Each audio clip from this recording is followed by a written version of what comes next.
Baik, yang pertama gini, kita harus lihat regulasi.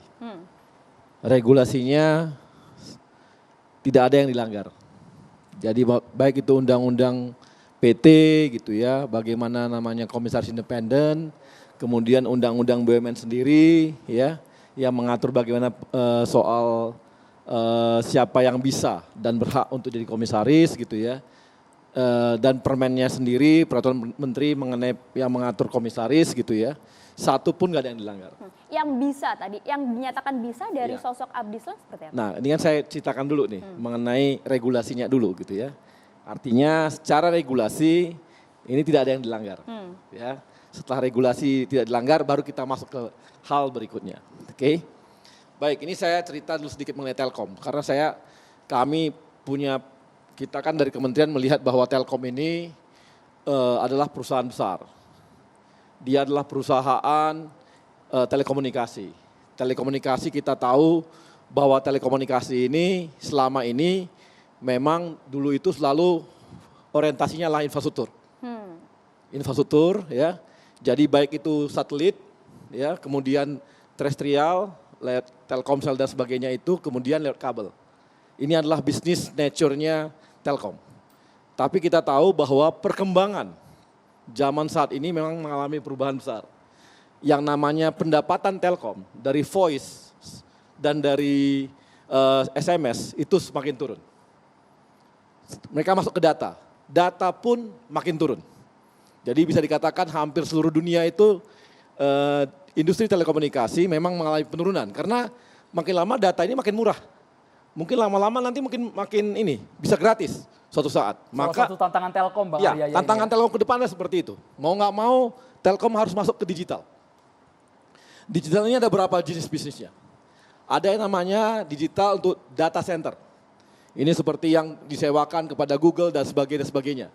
Kemudian masuk lagi ke digital content.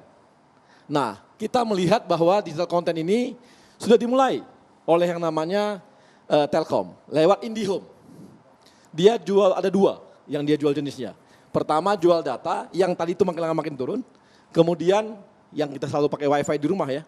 Kemudian dia juga jual yang namanya konten. Yang kita bisa nonton namanya TV kabel. Netflix dan sebagainya itu kita tonton. Tapi dia dari Netflix kan nggak dapat. Nah, dan kita melihat ke depan. Kita melihat bahwa namanya infrastruktur itu adalah kingdom, kerajaan. Jadi Telkom ini punya kerajaan. Tapi siapa rajanya? Kita tahu content is the king. Siapa raja di Telkom? Di telekomunikasi ini? Facebook, YouTube, konten yang jadi raja. Content is the king. Nah, kita melihat bahwa Telkom ini punya kingdom, punya kerajaan. Tapi nggak punya raja. Kerajaan dia diduduki oleh raja-raja lain gitu. Banyak raja-raja yang terjadi dan ini.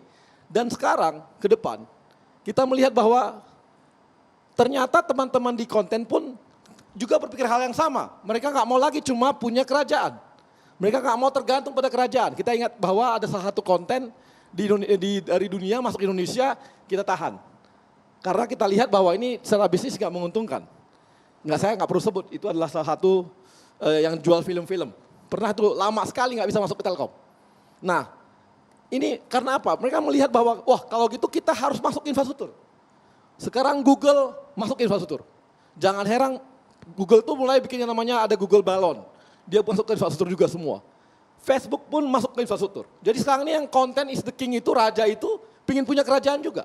Supaya dia nggak punya ketergantungan terhadap yang namanya konten-konten tadi. Tapi SDM kan sudah ada sebenarnya Bang di Telkom, SDM yang mengurusi itu, Nah, yang pakar dalam soal itu. Sebentar dulu, kan tadi belum selesai saya. Nah, kemudian kita mulai bagi-bagi nih. Nah, tahun lalu kami hadirkan yang paham mengenai konten. Direktur, dia adalah founder, dirutnya Bukalapak. Kita masukkan sebagai direktur di Telkom. Nah, kita akhirnya butuh lagi orang-orang yang mengerti lagi yang di bidang komisarisnya. Yang paham mengenai dunia itu, industri itu. Nah, salah satunya yang kita lihat adalah Abdi Negara. Dia punya kemampuan di situ, dia tahu mengenai konten digital, khususnya untuk musik dan sebagainya. Secara itu dia paham. Kemudian itu satu. Yang kedua, Abdi ini adalah seniman yang tidak seniman ansih gitu. Dia tidak hanya sekedar pemain gitar atau pemain musik. Dia adalah seorang manajer yang memang bisa manajemenin banyak hal. Kita tahu banyak sekali panggung-panggung besar di Indonesia itu yang dia manajemenin. Kemudian dia juga punya perusahaan dan sebagainya. Jadi secara korporasi kita melihat bahwa dia tidak sekedar seniman.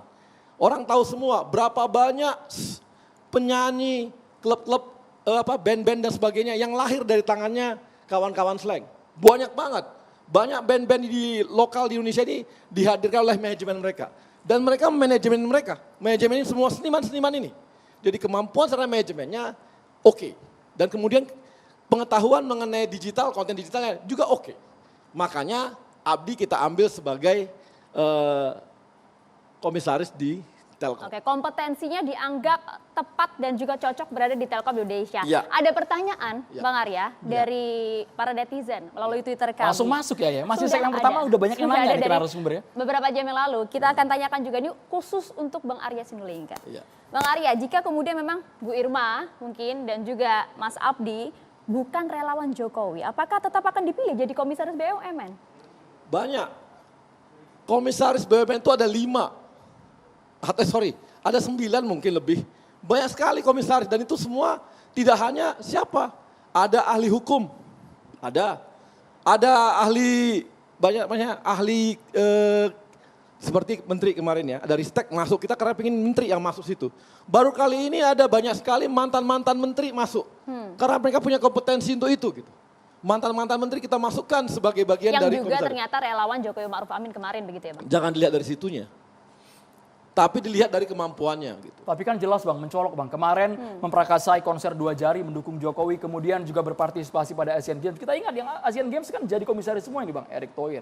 Kemudian Erick Thohir sekarang jadi Menteri Menterinya. BUMN, Erick Thohir jadi Menteri BUMN. Kemudian ada Wisnu Utama, kalau ada Abdi. Maksud kami kalau dia nama-nama yang nggak punya mencolok, Bang kalau nggak Arya. punya kemampuan, Nama-nama yang mencolok, gini, nama-nama yang gini mencolok. loh. Apakah porsinya lebih banyak relawannya atau kompetensinya, Ya, Bang Arya? gini, kita harus melihat kayak Abdi gitu misalnya ya. Kalau dia mau atau sebagainya gitu. Kalau kita lihat lihat kompetensinya, harusnya sejak 2014 kita jadikan jadi komisaris. Bukan sekarang gitu. Kenapa baru sekarang? Loh, karena kita lihat butuh sekarang. Telekomunikasi kan butuhnya sekarang ini. Masalah konten ini gitu.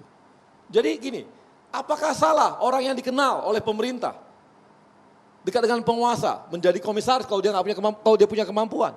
Kecuali kalau nggak punya kemampuan gitu. Ini punya kemampuan ya kita masukkan. Nggak ada salahnya. Gitu loh.